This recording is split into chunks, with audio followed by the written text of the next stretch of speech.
Karina berteriak kesal, mengantukkan kepalanya ke atas meja. Sebentar lagi jam pulang dan lagi-lagi nampaknya ia harus lembur. Lembur? Kok tiap hari? Ia mengumpat kesal. Perasaan gue dikontrak jadi sekretaris, bukan buat jadi upik abu. Kerjain aja biar cepat pulang. Karena mendongak melihat sang biang penumpuk laporan di atas mejanya sedang berdiri sembari membawa sebuah map. Harus banget ya Pak selesai hari ini? Tanya Karina, masih membaringkan kepalanya di atas meja. Lebih cepat lebih baik, jawab sang bos santai. Tangan kemeja yang ia kenakan rapi tadi pagi, sekarang sudah digulung sisiku. Itu aja terus, sampai dinosaurus dibangkitkan. Karina menggerutu. Ia sudah bekerja hampir 5 tahun sebagai sekretaris manusia bernama Baradean Raditya Putra, direktur pemasaran yang tiap hari suka sekali membebaninya dengan banyak pekerjaan yang seharusnya tidak dikerjakan oleh sekretaris. Makanya daripada ngomel mending dikerjakan. Nah kan, gimana Karina nggak gondok kalau tiap hari selalu begini? Masuk jam normal, pulang jam tengah malam. Akhir pekan kadang masih juga harus mengurusi bosnya ini. Bisa-bisa mati muda dia. RIP masa muda Karina Adelia. Ini kan udah dicek dari cabang, Pak. Udah dari bagian keuangan juga. Ia terlalu lelah melihat angka-angka di laporan keuangan dari salah satu cabang yang salesnya baru-baru ini melarikan uang tagihan bernilai kurang lebih 80 juta. Dicek ulang lagi, biar nggak ada yang coba manipulasi lagi. Ini nih, efek sekali dikibulin. Berikutnya jadi terlalu sulit percaya, pikir Karina. Bara masuk kembali ke ruangannya. Kabut banget kayaknya tuh orang keluar cuma mau bikin gue emosi. Emosi kenapa? Wah! Karina berteriak kaget. Sialan lo! Umpatnya melempar pena ke arah Farhan yang entah muncul dari mana. Hahaha, bos ada? Tanyanya. Karina melirik ke tangan Farhan yang membawa map berwarna hijau. Menurut lo, gue masih di sini. Berarti tuh makhluk setengah astral masih di dalam. Ucap Karina yang memang terdengar kasar. Tapi seisi kantor ini sudah amat sangat terbiasa dengan sikap Karina. Mereka mengerti betapa stresnya ia menjadi sekretaris seorang bara yang sangat mencintai pekerjaannya ketimbang dirinya sendiri. Sabar Neng, gue masuk dulu ya. Farhan tertawa canggung. Dia harus memberikan laporan mingguan. Wait. Farhan menoleh.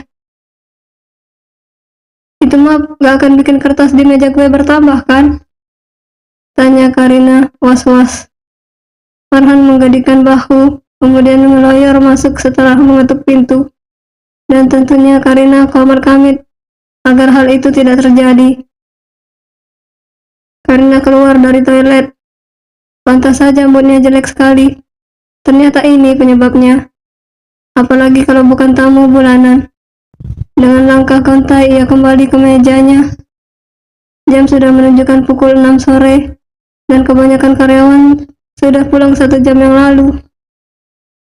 Tadi pas nggak tahu, ini perut nggak kerasa sakit.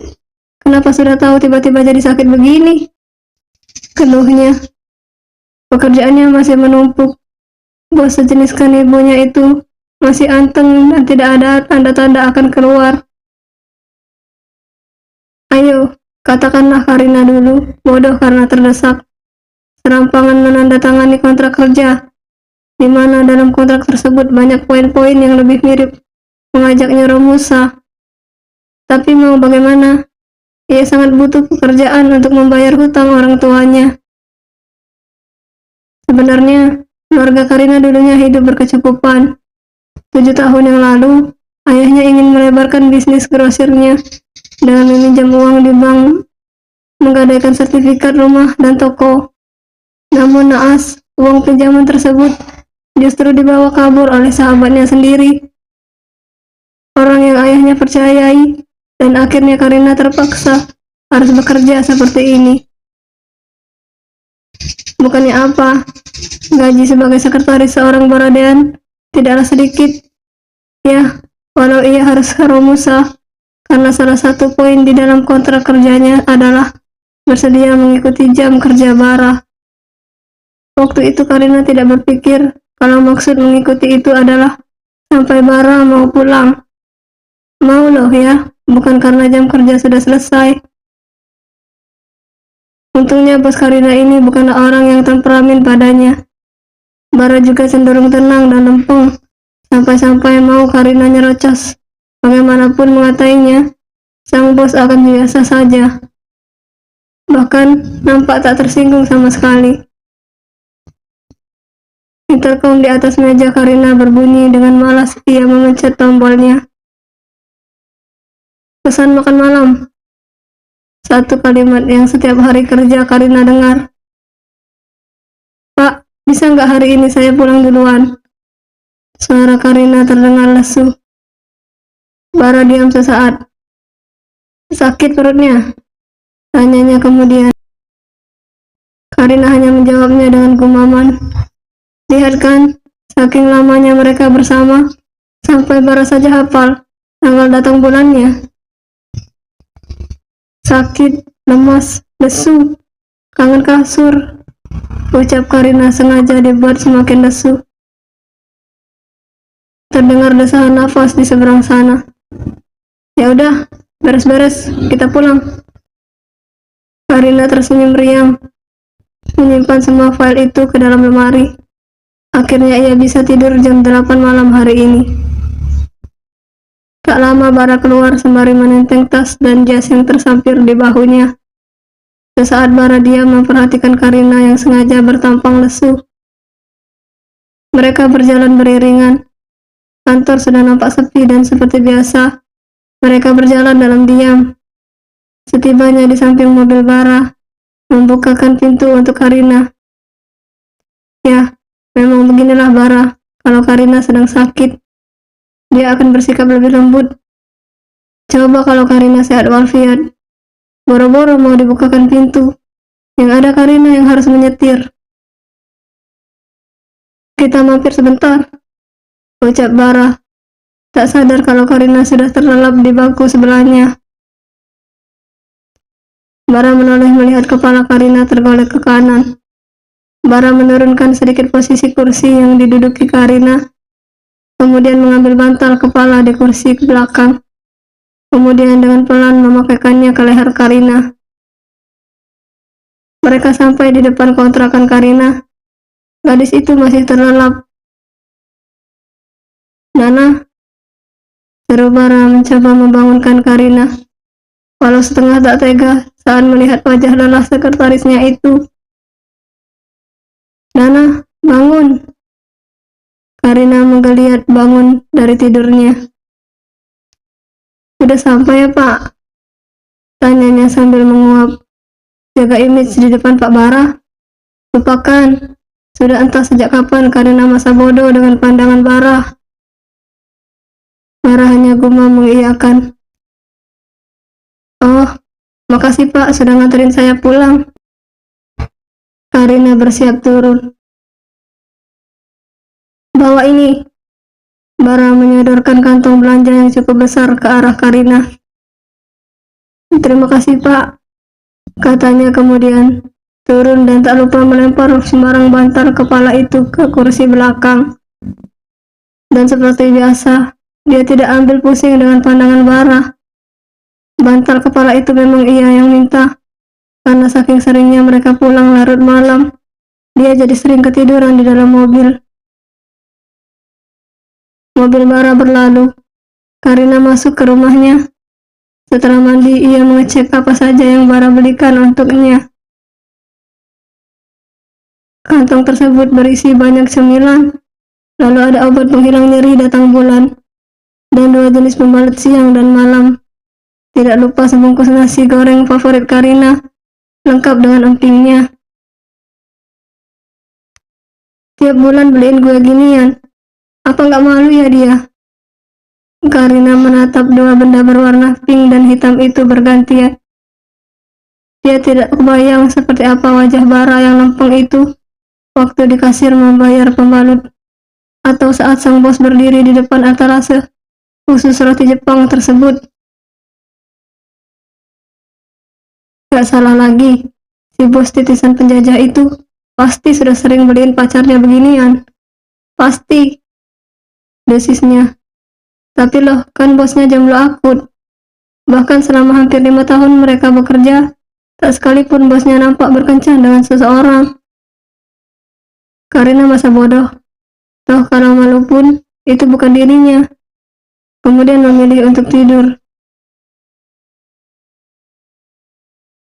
Karina bersenandung riang, sembari mengaduk segelas kopi. Senang amat, tumben. Karina menoleh tersenyum riang ke arah Cecil dan Farhan yang baru masuk ke pantry. Bahagia dia kemarin pulang cepat, ucap Farhan yang mulai mencari gelas, hendak membuat teh. Wah, serius? Kok bisa? Cecil nampak kaget, lebih tepatnya kaget yang sengaja dibuat-buat, membuat Karina jengah dengan tingkah mereka, seolah pulang cepat untuk seorang Karina adalah sebuah mitos belaka. Ya bisa dong, bos lagi sambet, katanya santai. Gila ya lo ngatain bos mulu. Wales, bos gue kalau soal singgung-menyinggung, dia nggak akan marah. Bukannya apa, selama ini Bara memang tidak pernah protes atas apapun julukan Karina kepadanya. Bara bilang, selagi Karina bisa bekerja profesional tidak masalah. Karena sejauh ini, hanya Karina yang sanggup mengimbangi cara kerja Bara.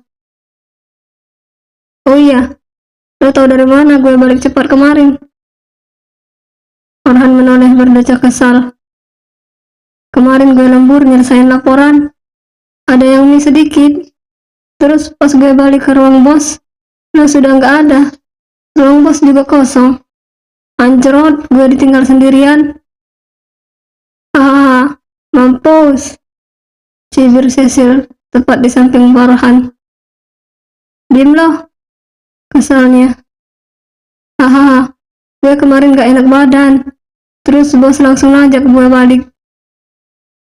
Ya udah, lo sakit aja tiap hari. Congor, enak banget lo nyuruh orang sakit tiap hari.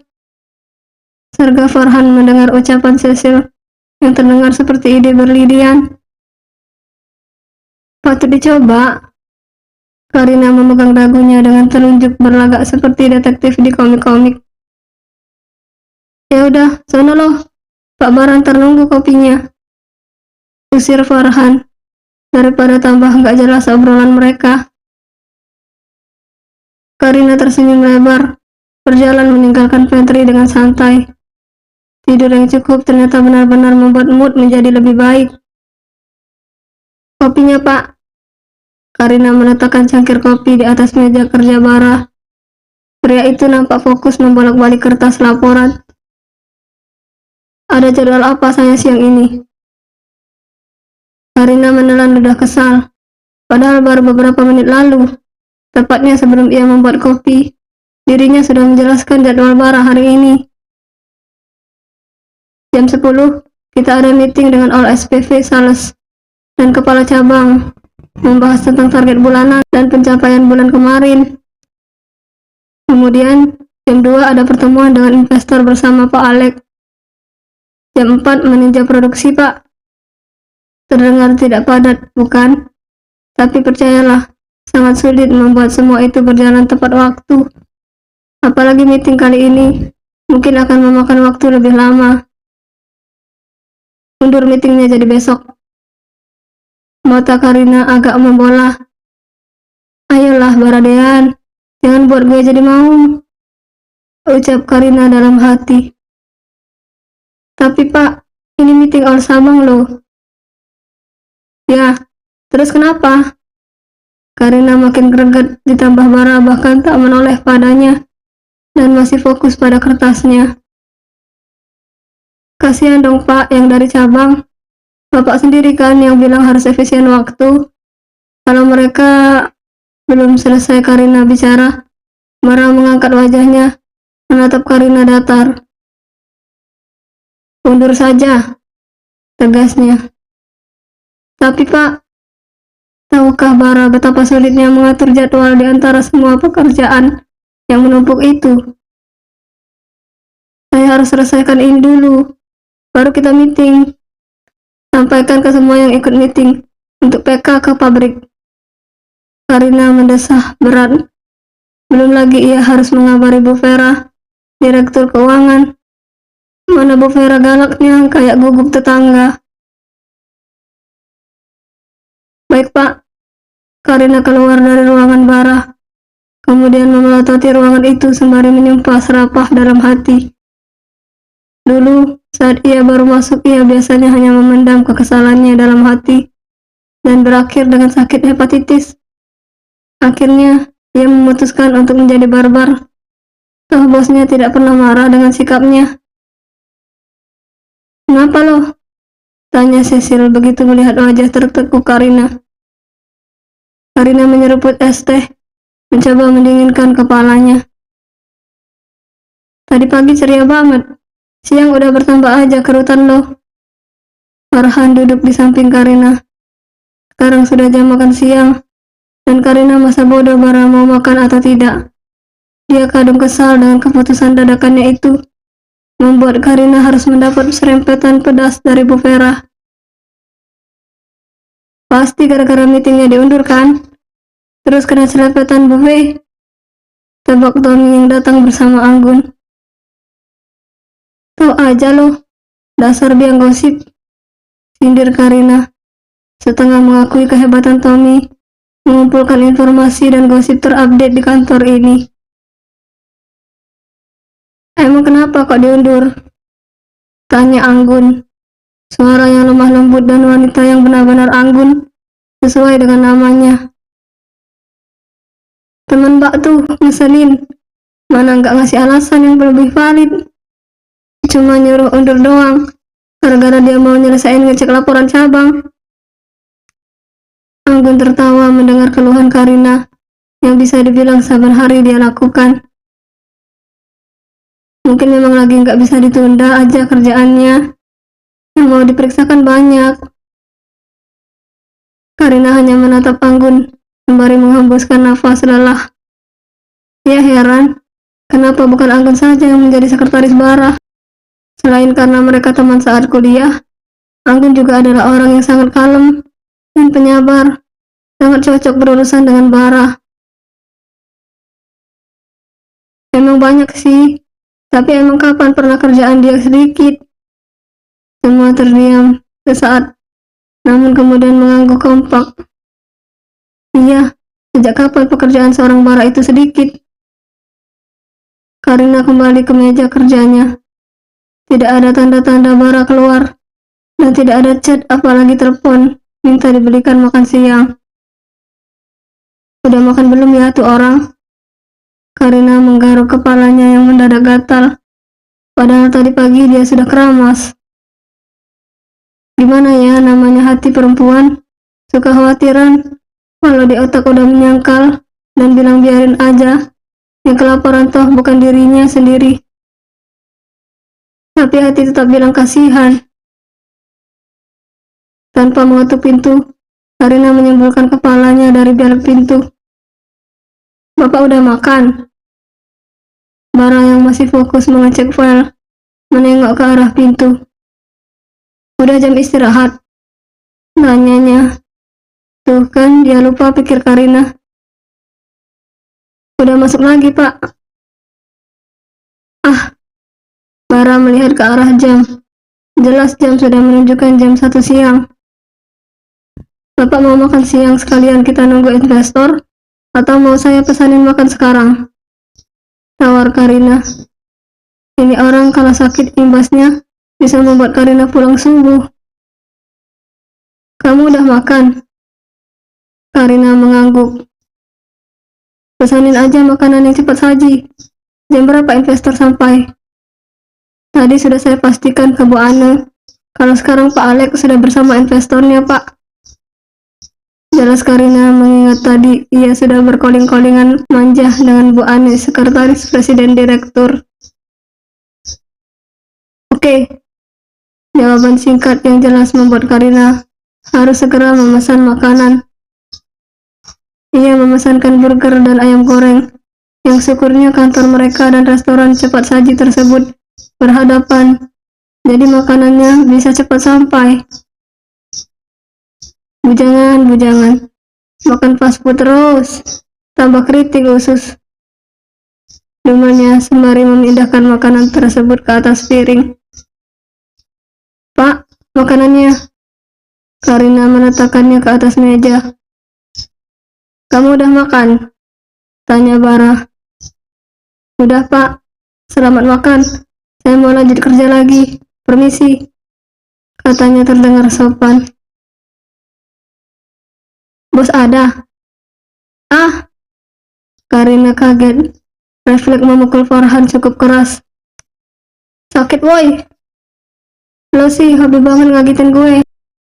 Gue nanya, kakak ngagetin. Apanya? Lo demen banget nongol tiba-tiba. Lo aja yang gak fokus. Karina mencebit. Sepertinya tiada hari tanpa kaget dengan kehadiran manusia satu ini. Ada noh, masuk aja. Lagi makan dia. Oh, oke. Karina berjalan ke mejanya. Tapi moodnya lagi bagus kan? Karina mengangkat bahunya. Pura-pura tak tahu. Yang jelas Farhan sepertinya akan jadi target tatapan tajam. Plus ucapan pedas dari Bara. Bersambung.